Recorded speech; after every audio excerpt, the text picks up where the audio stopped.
Okay, now we're gonna react to John Cena vs. The Undertaker, like I mentioned I would in the last video. Which one's the best one? Is this the best one? Let me look.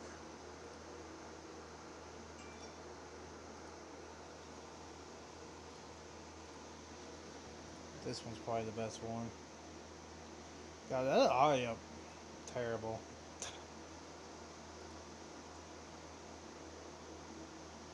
They did the whole Elias thing. They ended up doing that a year after too with the Rapid Cena. I actually like that promo. It was funny. They had Rapper Cena come out.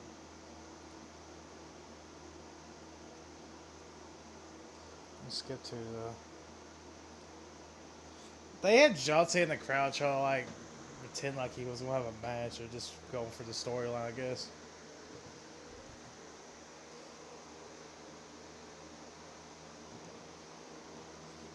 That doesn't even make any sense though. Couldn't like John just have any match? I guess they tried to explain that, whatever. I watched this live on the network when it happened. The WWE network.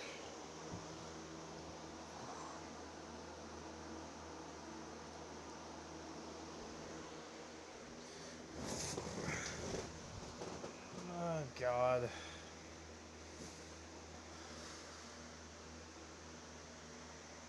New Orleans. New Orleans is a good place to have WrestleMania. People were like discussing having an American Badass in this match, but I disagree. Because I wanted to see a rivalry between the Dead Man Undertaker and John Cena, the modern John Cena. Like that's what I wanted to see. Cause we already seen that in 2003. I wanted to see. I wanted to see the American Badass return. I just didn't want to see him return for the John Cena match, which we ended up getting anyways in 2020. So with the AJ Styles match. Honestly, looking back on it though, this is really the best way this match could have went. Like if they had a long match, it would have been fucking terrible. It's probably the best it could have been for how old Undertaker was.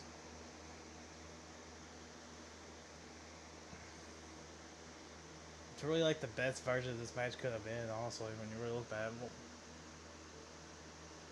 I remember the interest being cool as shit though.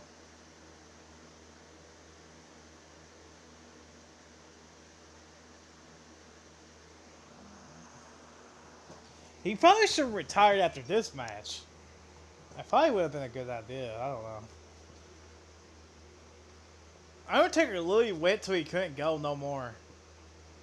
And I actually kind of respect that. Actually, not. Actually, I don't. I'm actually kind of glad the way it went because he's Undertaker's healthy. Well, ain't paralyzed or something crazy. And he went as long as he possibly could. Like looking back on it, he really went as long as he possibly could. He really could. Like Undertaker went as long as he possibly could have.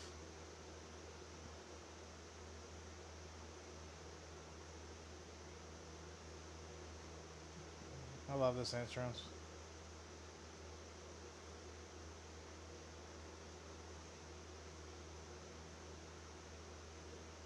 I don't want to see the Undertaker return. I want him to be at peace because like there's nothing left to prove at all. He literally went as long as his body possibly could, to the point where he just couldn't do that more anymore.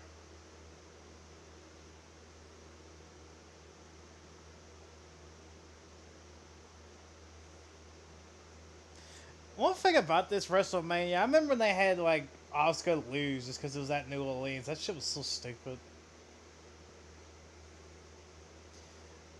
The best match on this show was like the Ronda Rousey Stephanie McMahon match. That was the best match of this show. It's just weird because it's Stephanie and Ronda Rousey, but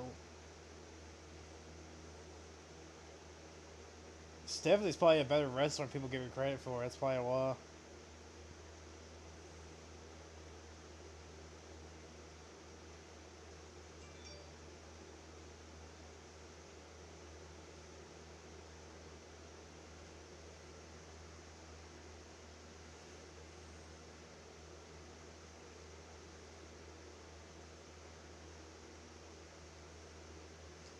They had Jonathan Coachman on fucking commentary. Jonathan Coachman's one of the greatest commentators WWE ever had.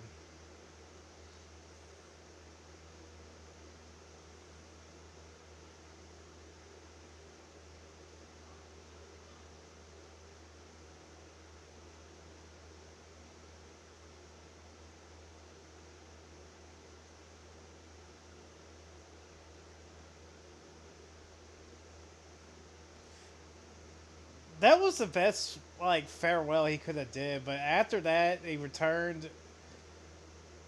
It's really no point on like doing it over again. I like the way it ended. Now it ended. He announced his retirement on a documentary. I think that's the best way it could have been after 2017. Because Undertaker had like that was the best way for him to go, but then he returned. There's no way if you replicated that, it would just wouldn't make any sense. So I'm kind of glad that he announced his retirement in a documentary. That's probably the best way for it to happen. Because it makes that documentary way better. Which that documentary was fucking legendary. Watch the Undertaker. I don't know what it was called. The documentary where he announced his retirement. That's probably one of the greatest documentaries of all time, in my opinion. For pro wrestling, that's the best pro wrestling documentary I've ever seen.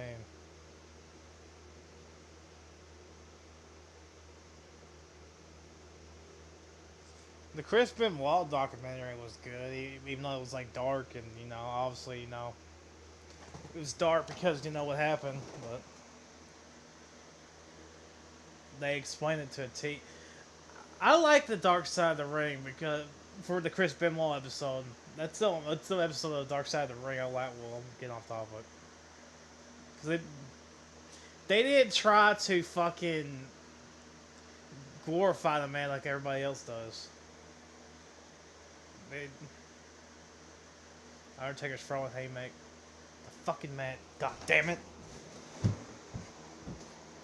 That looked like WrestleMania 20 where he like had Kane against the ropes and he was just throwing haymakers.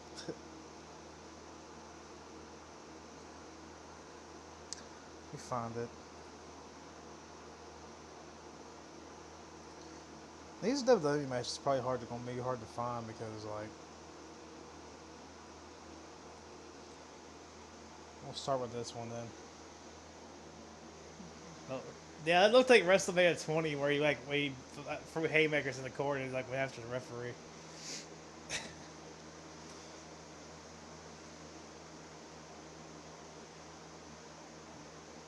Undertaker didn't look bad at this match either. It's probably because it was so short, but like at least it was a good match.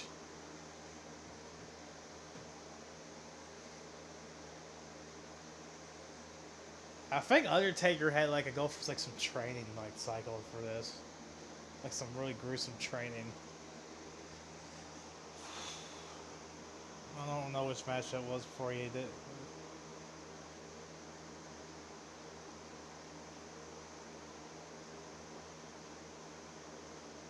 It's the Silver Dome, Michael Cole. It ain't the Super Bowl Dome. Ask Hulk Hogan.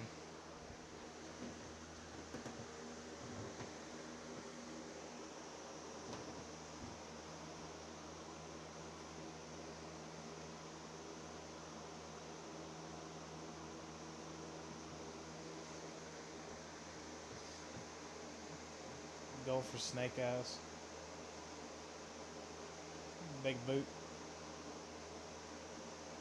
This is his comeback. No, WWE, like the WWE games, that's like his comeback move.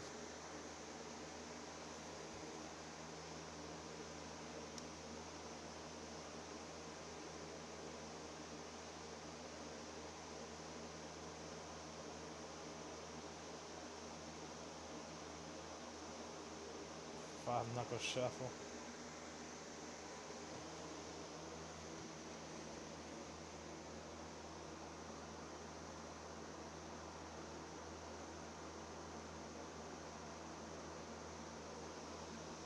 That set. I love that setup. That shit was hilarious.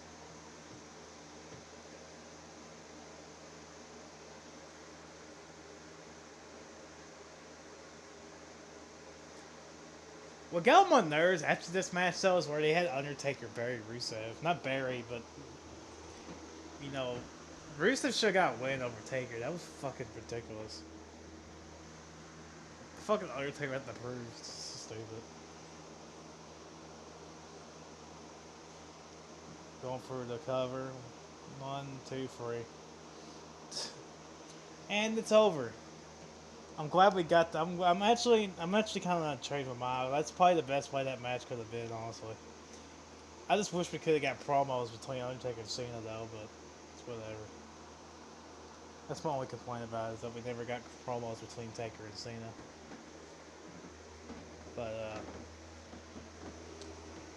But the call-outs were pretty cool though. They were actually good promos, so it's whatever. See you to the next one.